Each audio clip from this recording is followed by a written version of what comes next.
Voilà, ça nous amène donc à la quatrième partie de notre présentation et donc au cœur vraiment de l'outil totem qui est donc la modélisation, l'évaluation et la comparaison. On va s'intéresser ici aux éléments d'abord dans un premier temps. D'abord la modélisation donc d'un élément dans totem. Donc quand on travaille à la modélisation dans totem, on travaille, ou que ce soit voilà, la modélisation, l'évaluation, la comparaison, on travaille toujours au sein d'un projet.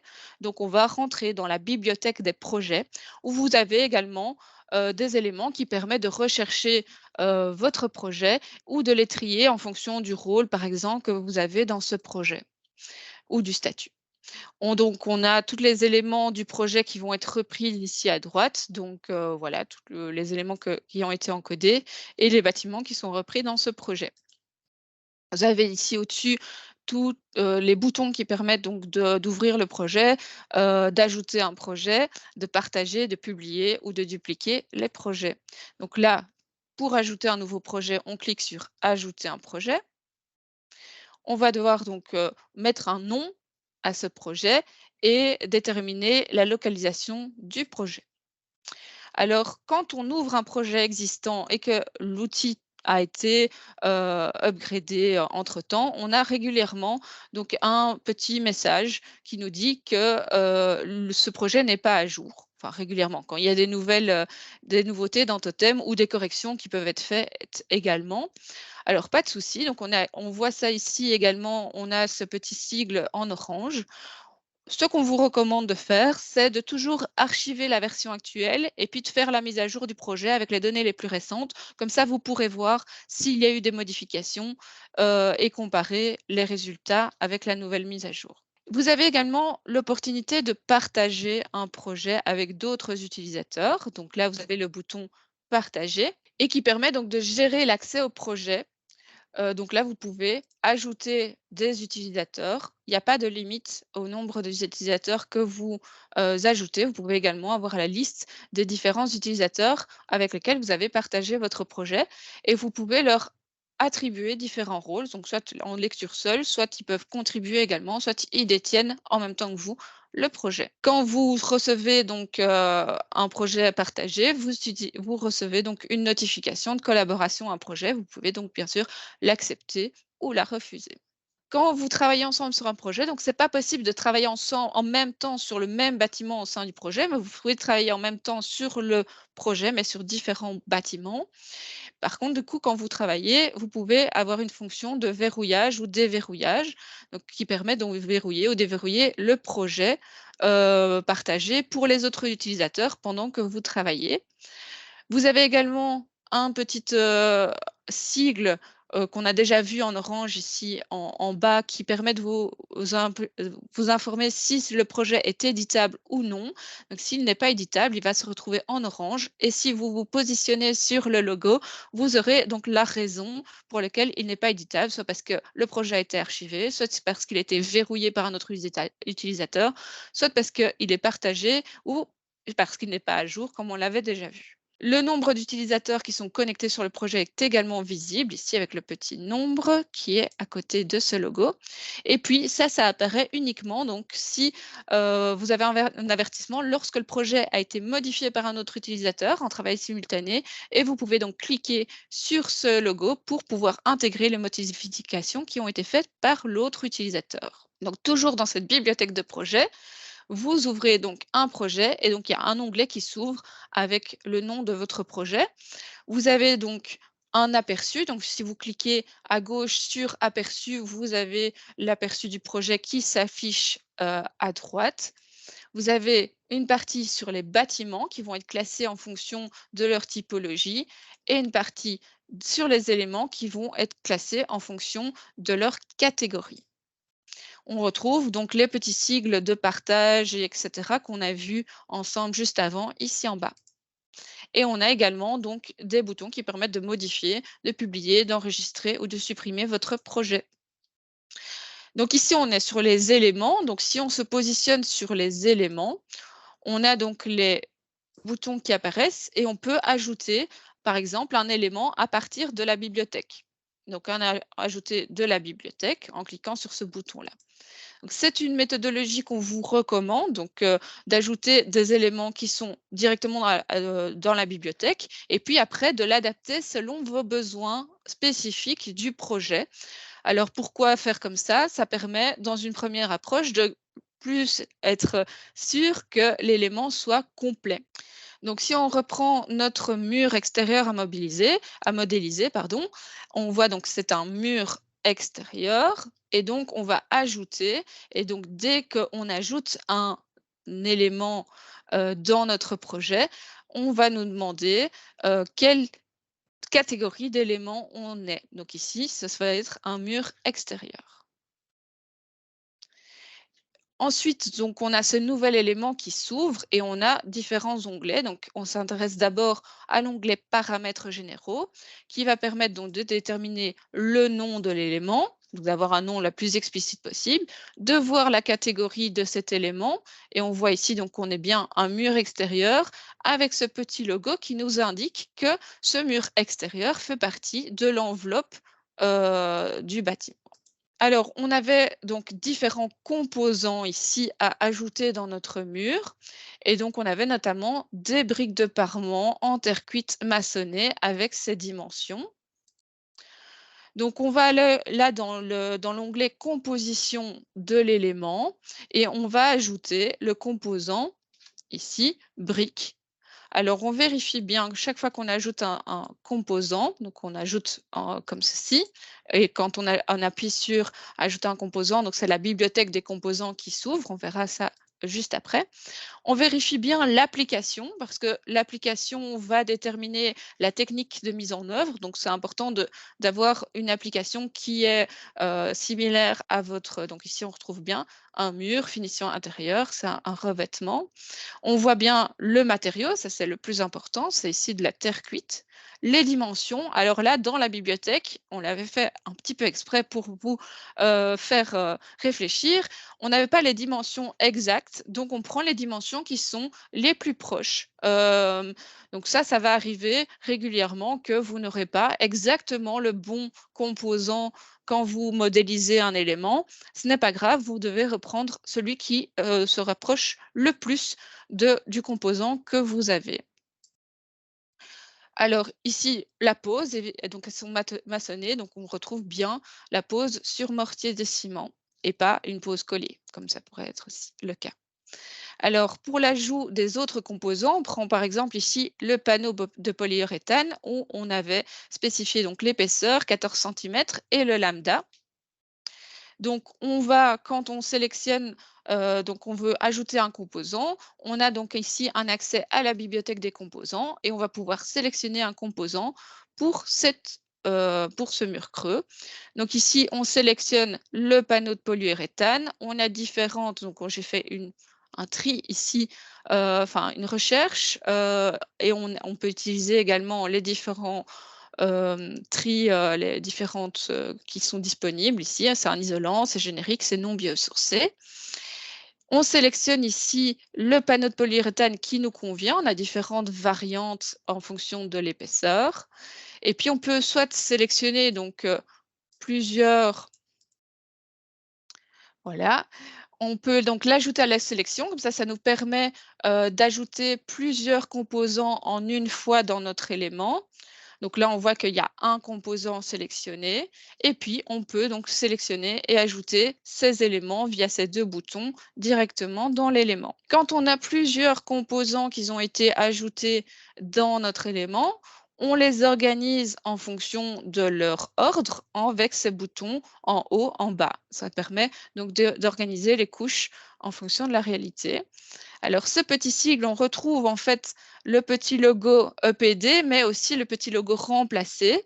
Ça permet en fait, ça vous montre qu'il y a des matériaux spécifiques qui sont disponibles, qui sont similaires à ce matériau générique. Et donc, vous pouvez utiliser le bouton remplacer ici pour trouver ces éléments dans la bibliothèque et remplacer votre élément générique par un composant spécifique si vous le souhaitez dans une seconde approche par exemple. Vous retrouvez également cela ici. Pour les matériaux isolants comme ce panneau de polyuréthane, on peut modifier le lambda donc comme ça vous avez été demandé. Alors pour certains autres matériaux, comme ici pour le plâtre, on va également pouvoir modifier l'épaisseur du plâtre. Et donc, apparemment, il y avait voilà, pas mal de personnes qui n'ont pas réussi à faire cette étape, c'est pas grave du tout. On peut aussi modifier le statut des éléments. Donc, on avait ici spécifié dans l'exercice que les briques de parement étaient réemployées, donc elles avaient été démontées sur un autre chantier et que donc c'est du réemploi ex situ et elles avaient été remontées sur ce chantier. Et par contre, on était dans un cas de rénovation en fait d'un mur où les briques creuses ainsi que tout ce qui se trouve derrière sont des choses qui sont conservées. Donc, ce sont des matériaux existants, ce ne sont pas des nouveaux matériaux. Donc là, on va chaque fois toujours dans la composition de l'élément, sélectionner les composants et sélectionner le statut. Donc par exemple, ici, les briques creuses, on sélectionne le statut existant. Et donc ici, on va sélectionner le statut réemployé ex situ pour les briques de façade. Alors, qu'est-ce que ça implique, ce statut? En fait, c'est une méthode simplifiée pour faire une première approche, pour prendre en compte la circularité et la rénovation. Donc, en fonction du statut que vous allez choisir, les différentes étapes du cycle de vie vont être prises en compte ou non dans Totem. Donc, pour les composants neufs, ça va être l'ensemble du cycle de vie, évidemment. Pour les composants réemployés ex situ, on ne va pas prendre en compte la production, à part le carbone biogénique, mais on va prendre en compte toutes les autres, donc le transport, la construction, l'usage et la fin de vie. Pour les composants réemployés in situ, on va ne pas prendre en compte la production et pas le transport, puisque là, il n'y a pas de transport de ces matériaux, c'est sur le site. Pour les matériaux existants, on ne prendra en compte que l'usage et la fin de vie. Pour les matériaux démolis, on ne prendra en compte que la fin de vie. Il y a également une évaluation qualitative du potentiel de réversibilité des connexions qui est disponible dans Totem.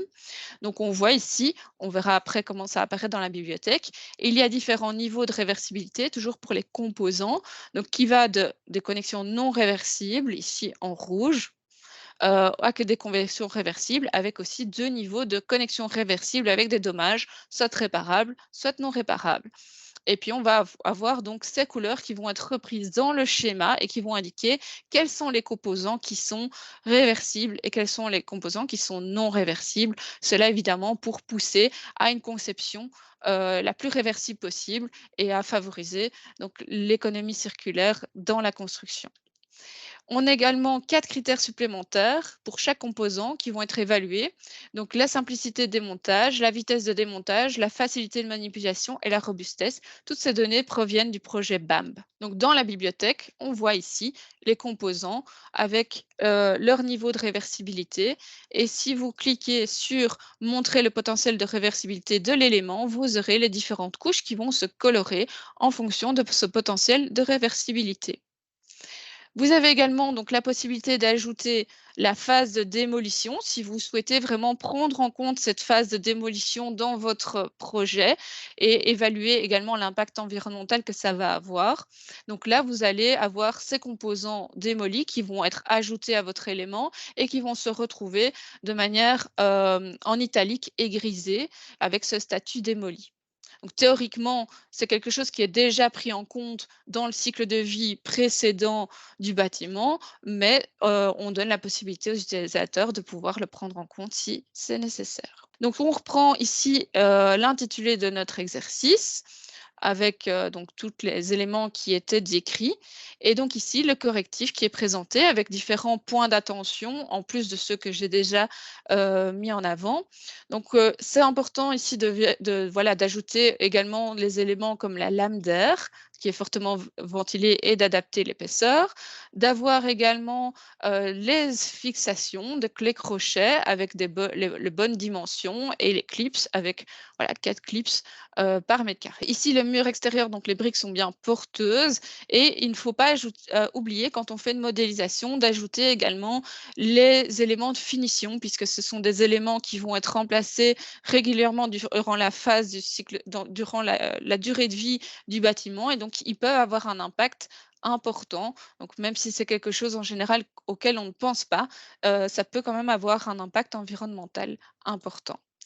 Alors pour terminer sur ces éléments, il y a donc encore quelques petites choses à apprendre. Ici dans l'exercice, on n'en avait pas, mais on peut également créer des couches composées. Donc on a un bouton qui est donc rendre composé et quand on rend cette couche composée, on peut donc avoir plusieurs sous-composants dans cette couche. Donc c'est typiquement une ossature bois avec un isolant en remplissage entre cette ossature bois. Donc là, on a de la laine de roche.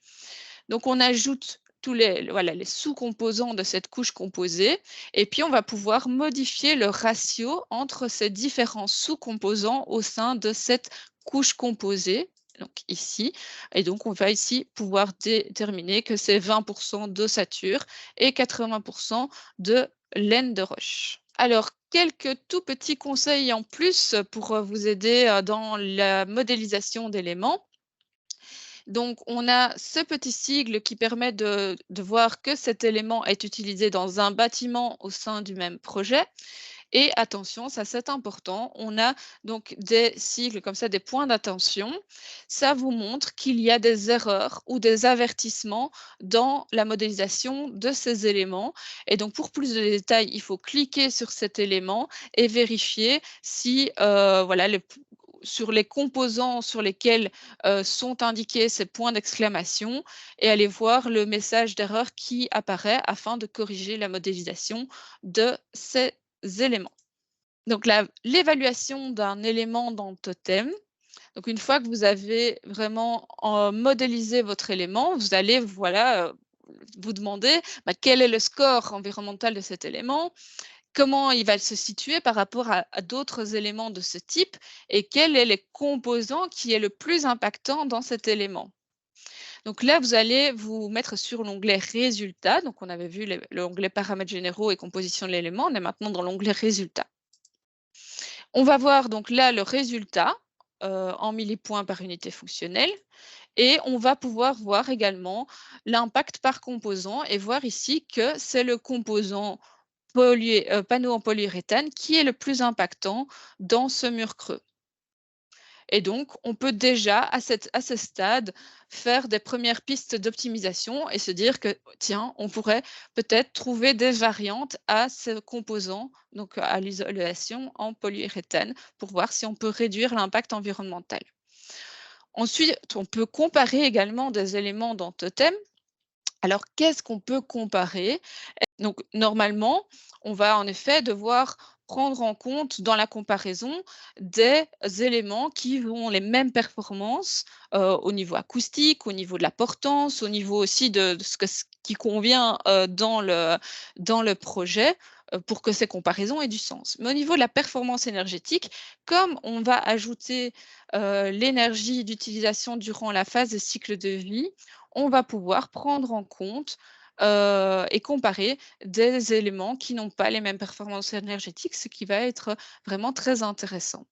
Donc, parce qu'en effet, donc si on met moins d'isolant dans le mur, on va mettre donc, le même mur creux. Vous pourrez faire cet exercice plus tard si vous le souhaitez. Remplacer en fait le polyuréthane, au lieu d'avoir 14 cm, de mettre 3 cm. L'impact environnemental des matériaux, forcément, va diminuer puisqu'on met moins de matériaux. Donc ici, je vous avais dit qu'on prenait en compte la consommation d'énergie pendant la phase d'utilisation. Pour les éléments, on la prend en compte grâce à une méthode simplifiée basée sur les degrés jours de chauffage équivalents. Et pour les éléments, on ne prend en compte que les pertes par transmission. On verra le reste plus tard.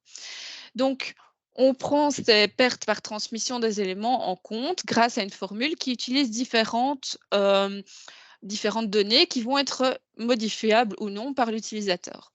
Donc d'abord, la surface des éléments de l'enveloppe thermique. Donc ça va être défini par vous, par l'utilisateur, lors de la modélisation des éléments. Donc vous allez définir la quantité de cet élément et puis surtout aussi, vous allez choisir la catégorie de cet élément. On a vu ici qu'on prenait un mur extérieur et donc on avait un petit sigle qui disait que ça faisait partie de l'enveloppe du bâtiment. Si ça ne fait pas partie, si c'est un mur par exemple intérieur, eh bien, qui ne fait pas partie de l'enveloppe, il n'y aura pas de calcul de l'énergie. Au niveau de la valeur de U. Donc on a vu, donc cette valeur de U va être calculée par Totem automatiquement à partir des lambdas et on a vu que pour certains composants, comme les isolants, ces lambdas sont modifiables par l'utilisateur. Alors, il y a également la prise en compte du type d'environnement en contact. Donc, est-ce que c'est un mur qui est en contact avec l'extérieur ou est-ce que c'est un élément qui est en contact directement avec le sol ou avec la cave? Et donc ça, vous allez aussi le définir en fonction du choix de la catégorie d'éléments. Vous allez, par exemple, retrouver pour les murs un mur de cave. Donc, le mur de cave est en contact avec la cave et non avec l'extérieur, ce qui va influencer le calcul de l'énergie. Par contre, le rendement de l'installation de chauffage, ici au niveau de l'élément, il n'y a pas le choix, donc c'est une valeur par défaut pour une chaudière gaz à condensation. Donc ça, c'est la formule qui permet donc, par cette méthode simplifiée sur base des degrés jour et avec tous ces éléments dont j'ai parlé, de pouvoir calculer les pertes par transmission des éléments. Donc on retrouve ici, dans les paramètres généraux de notre mur creux, ce petit-ci qui vous indique que c'est bien un mur extérieur et donc qui fait partie de l'enveloppe, donc il va avoir un calcul de l'énergie qui va être réalisé.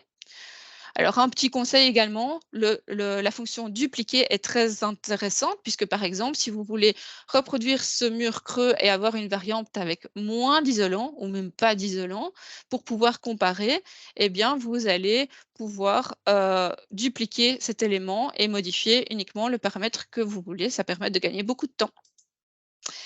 Vous avez également ici dans les paramètres généraux une description que vous pouvez soit écrire vous-même de manière à ce qu'elle soit le plus explicite possible ou ici, grâce à ce petit bouton, générer une description automatique sur base des composants que vous avez ajoutés dans votre élément.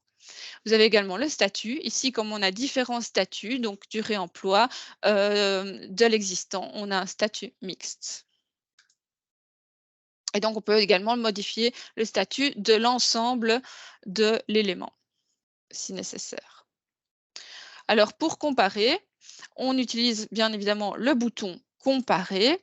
Et là, on a un pop-up qui nous permet de sélectionner jusqu'à 4 types d'éléments différents, donc soit dans la bibliothèque, soit dans le projet, et de choisir l'ordre également des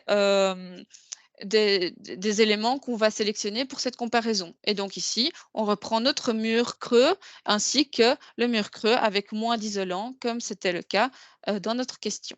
Quand on appuie sur Comparer, il y a une nouvelle fenêtre qui s'ouvre avec un rapport de cette comparaison. Et donc, si on prend certains éléments de cette comparaison, on va pouvoir voir ici que dans notre mur creux avec 14 cm d'isolant ou 3 cm, eh bien, on voit que l'impact environnemental des matériaux va diminuer ici dans le mur creux où il y a pas, où il y a moins d'isolant. Par contre, l'impact au niveau de l'énergie va augmenter puisqu'on isole moins notre mur, l'impact augmente au niveau de l'énergie et on voit qu'au global, l'impact environnemental a fortement augmenté. On avait ici donc 16 millipoints. Donc pour, répondre à cette question, on peut en effet comparer, des éléments qui n'ont pas la même performance énergétique si on prend en compte cette utilisation d'énergie dans la phase d'utilisation. Et donc, on va pouvoir évaluer l'impact environnemental global des éléments.